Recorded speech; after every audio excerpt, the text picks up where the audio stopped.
Hey everybody, welcome into Rock Painting 101, where we give you fun, new rock painting ideas that anybody can create. I hope you enjoyed the tutorial. If you do, give it a thumbs up and don't forget to subscribe. Let's get painting. Hello everybody that's stopping in live right now. I see people that are flowing in, so feel free to say hi and where you're watching from.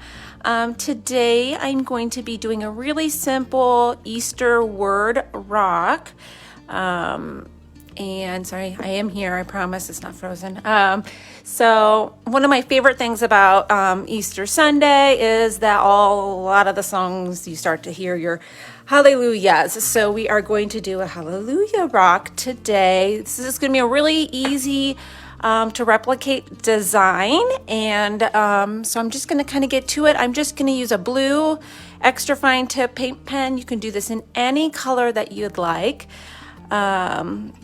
And it will still look beautiful. I'm gonna go with blue. I think, light and happy, airy colors are probably better than doing it in plain black and white, at least to me. But if you only have a black paint pen, maybe you can base coat your rock a bright color and then do the black on top if you want to try to do that. This is just the way this stone looks. This is one of those Hobby Lobby ones. I know I've shown you guys the bags of these before. I do not have an affiliate link for those, but if you just go to hobbylobby.com, they're in the mosaic section. They're mosaic rocks. They come like this. You don't have to peel off backing or anything like that. They're nice and flat. They're not quite as white as some of the Santorini stones, but they are like perfect, and you get quite a few for your money. I have found them in the stores as well, but they usually don't have a lot. When I order online, I got like 6 bags. So I'm still working my way through them. I love to use them for the tutorials because you guys can really see what I'm doing when I work on a nice light surface like this. So we're gonna go ahead and get started. So I got my blue paint pen here. My surface is somewhat clean, so I'm gonna grab my Post-it notes to doodle. So I always doodle off the tip of my pen when I'm working directly on my rock. I did rinse this off really well, but still every once in a while you'll get a little dust in the tip and it'll stop flowing, and I want to have a nice crisp line when I'm doing this. So I'm going to start by creating a wave line across my rock here, just from one side, just a nice kind of soft wavy line. Okay, now I'm going to repeat the line. I want to give enough space. I'm going to write my letters in between this line, so enough space that I can write my letters in there. And I'm going to try to kind of follow the same thing. You could get really technical and kind of measure things out, but it's not that serious to me ever. So here we go, off to the other side. Now, one tip I have for you before you go doing a rock like this: hallelujah is a lot of letters, and if you're not careful, you might miss one or you might forget one. I mean, we're talking, it's 10 letters long. I've got a cheat sheet right here off the screen. So 10 letters long. Make sure that you're taking your time and making sure you don't miss a letter, especially if you're working directly on your rock, because you can't really touch up very easily. You could write it on here with pencil first if you'd like to as well. When it's a long word like that and I want to try to center it on the rock, I'm actually going to start in the middle of the word. So here, I'll even put it right up here. So we have H-A-L-L-E-L-U-J-A-H.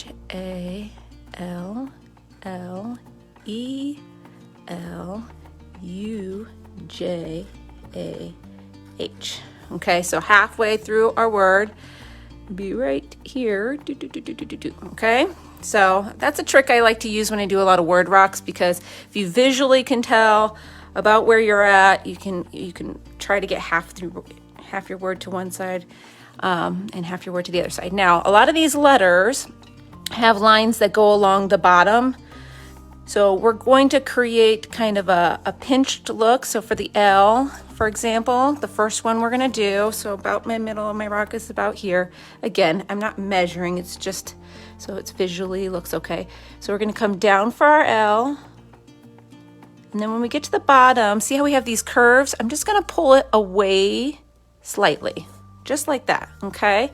Now I want to touch top and bottom with all of my letters though. So now I've got U, J, A, H on this side. So I'm going to try to keep about the same thickness of letters. I don't want to hit that, so I'll make sure I give myself some space. So U, And then the J is the same. We can curl it kind of up from the bottom. I'm not going to worry about making a line along the top of my J. And A is pretty easy because you can see it even when you touch top and bottom. And then H. Okay, and then we're going to work to the left. And I know that's kind of awkward probably for some people to write your words not from beginning to end. You could even start with your H over here and work your way to the center. I just find it easier sometimes to work from the middle out. Now with the E, the same thing. Since we've got these kind of lines, we're going to be careful. We're going to give ourselves our vertical line here. And then we're going to work those edges. Now this one kind of dips down, so I'm going to kind of just pull it away just that littlest bit, just enough that you can tell, you know, we're working with an E here, okay? Same with the L. So we're going to go L, just up enough that you can tell what it is. L, A, and H. All right, so now we've got our word in there. You can easily go through here now and you can thicken up your letters a little bit if you want to. You can kind of make sure they're around the same gaps going widthwise, like my L's. Like this L looks a little shorter than that L. This one looks a little bit bigger than both of them. So I'm going to come here and I'm going to bring my L now that I have everything spaced. I'm not going to have it touch my E, but I can bring it out to the side a little bit. Okay, just like that. I am going to kind of go over each one of my letters to make it just a touch thicker all the way through here. It's easier to get them down first thin, and that way you can kind of come back through when you're thickening them up. Sometimes you can fix mistakes and things like that as well. Okay. And I have a really fun design we're going to do on the outside here. If you follow the page, you're going to recognize it a little bit because I do it often, but I just really like it. And I think it's very fitting for this rock, and you'll see why. Here we go.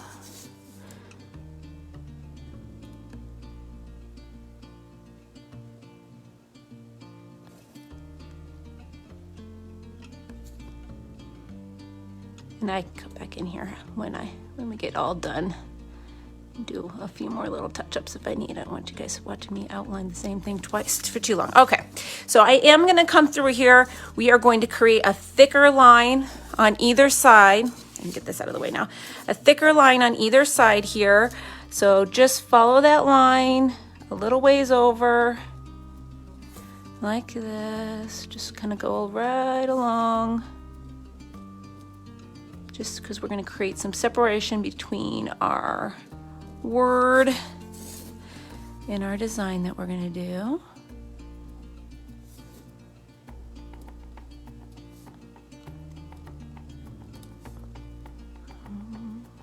Okay, there we go. And I'll fill those in a second. So for the design, like I said, if you follow the page, you've probably seen me do this multiple times. We are going to do the little hash lines where we do lines in one direction and then the other direction. The only thing different or more specific about this one is I'm always going to do 4 lines, which is actually going to give us 3 stripes because I want 3 stripes because for the Trinity. So we're gonna start here close to the edge. This outside section's not gonna count. So we're gonna do, like I said, 4 stripes because it's gonna give us 3 lines. That will make, or 4 lines to give us 3 stripes. So we'll go 1, 2, 3, 4. And like I said, this area here is not gonna count. We're gonna go ahead and color that in and see how that actually gives us 3 stripes. Okay, so we're gonna do 4 lines. So we're gonna turn our rock and then we're gonna go in a different direction now. So we're gonna go 1, 2, 3. So 4 lines, which will end up giving us 1, 2, 3 stripes, okay? And this is our negative space here. Carefully fill that in because it's a little bit of a divot there. Okay, now we'll turn our rock and come back a totally different direction here. So we'll go 1, 2, 3, 4. A lot of times when I do this design, I'm not very specific about how many that I do, but I just really wanted to have the 3 on this. So we'll turn back this way. Go 1, 2, 3, 4.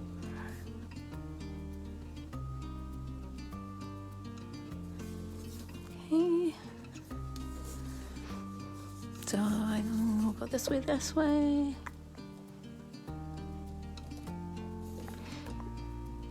Now when you're going directly on your stone, you don't have to use a lot of pressure. You don't want these, sometimes these pens, if you're pushing really hard, people say, oh, mine splatter all the time. You just don't have to push that hard. If your pens are splattering, your rock is either really, really bumpy, which is not probably great to use your paint pen directly on a super bumpy rock. Even if you are, just lighter pressure. You can always go back in and add more paint if it skips over a bump, okay? So let's go here. 1, 2, 3, 4. Well, this one's got a little thicker on me, but that's okay.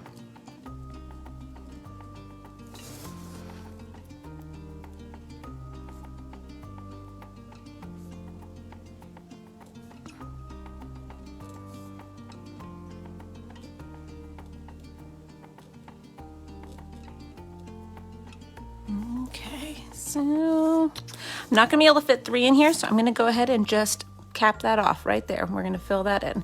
And then I'm gonna fill in this top stripe so you can see the top half of it basically done. But it's just like a fun, I just love the design anyways. I use it a lot when I'm doing like my Zentangles and doodle style rocks. It just looks really pretty and it leaves a lot of negative space behind when you do it. It almost creates these little triangle effects, which a triangle works well for this rock as well, you know. It's funny how things like that just work out, right? Okay, so we're gonna go right along this here. Let's fill this space in. And then I'll do the bottom half as well, work a little bit faster on that one. Maybe not count out loud, I'll be able to work. But that way you guys can see it all finished.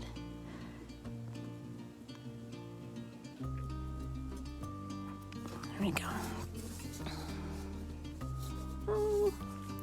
All right, so now I'll do the other side. So let's start. We're going to start closer on this side, so if we end up with a bigger piece of negative space on this side, it kind of balances it back out again. Okay, so we'll start maybe like right here and do 1, 2, 3. You know, it's funny because I said I wasn't going to count out loud, but I think I count in my head anyways. Sometimes I'll get carried away.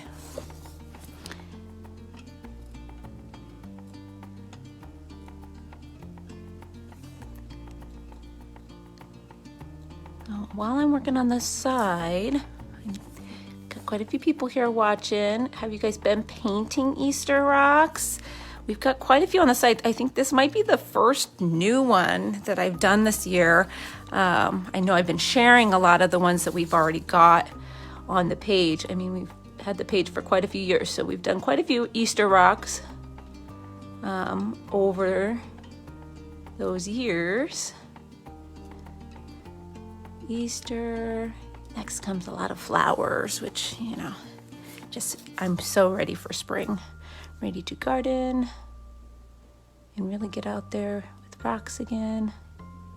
Don't hide as many in the winter. Mostly because I like to stay inside when it's cold. Okay.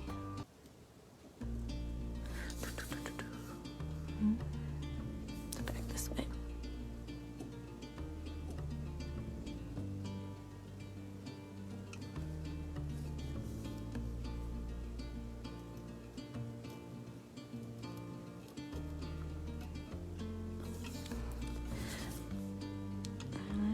Couple more here. Also wanted to say thank you. I see it pops up on the screen occasionally. If you've shared this into your local rock painting group, I really appreciate the shares and the likes and the comments. It all helps. It all helps the videos make it to more people. Then we got more people trying new things, painting new rocks. I know in a lot of the local rock painting groups, you end up having a lot of people that maybe found a rock. So they join the group to share the rock they found, but they might be intimidated to actually, pick up a brush or pick up some paint pens and start painting rocks, when really that's the funnest part, right? I think so. That's what got it all started, was painting rocks with my kids, because we found a rock and we just really wanted to paint some. It made us so happy. We wanted to pass that happiness onto somebody else. So see how we ended up with a big spot here like we did on the other side, and I'm going to fill that in. I'm not going to add any more stripes. I could probably fit them in there, but I want to balance out the rock. So I'm going to go ahead and fill that in, and then we'll work this last stripe here. And then I'm still working with brush on sealer because it's still been a little bit too chilly for me to get out in the garage and do the sealing. So if you've never watched that, that was something that we did, I don't know, was that a few weeks ago now on the page, but it's on the site to just kind of, when you're using paint pens, you got to be kind of careful when you're sealing your rock. So if you're not familiar with that post or you need the link, just ask and I'll come back through and drop it for you. But because you kind of want to dab on your sealer first. You don't want to just brush sealer right over paint pens, because sometimes you'll smear and you just did all of this beautiful work. The last thing you want is for it to smear on you.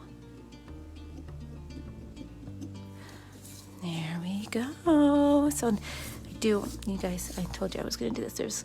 This one's really bothering me. This A needs to just be a little bit thicker on that side. This one's a little thin too. But for the most part, this is a finished rock. There we go. Isn't that pretty? And so simple to do. I mean, if you watched from the beginning, I always like to look and see if it says how long I've been on. Oh, it doesn't say on my screen anymore. I don't know. Not very long. 18 minutes, it says. And I didn't start right away. So, it's a fairly quick rock that you can do. You can do a batch of them. And yeah, I hope you give this one a try. Here, I'll get that propped up here.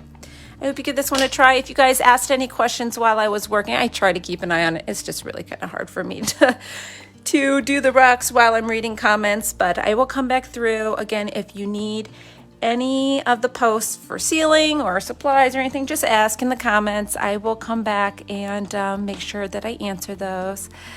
Yes, Colette, yes, it's simple and effective. Those are my favorite, Rock Painting 101. I know there's a lot of very technical and crazy rocks, and I like to make sure that you have some inspiration of things that you can definitely do. You can do a bunch of them if you're really getting out there and hiding a bunch of rocks for Easter. So I hope you all have a wonderful day and weekend, and we'll be back soon with another live rock painting tutorial. Bye-bye.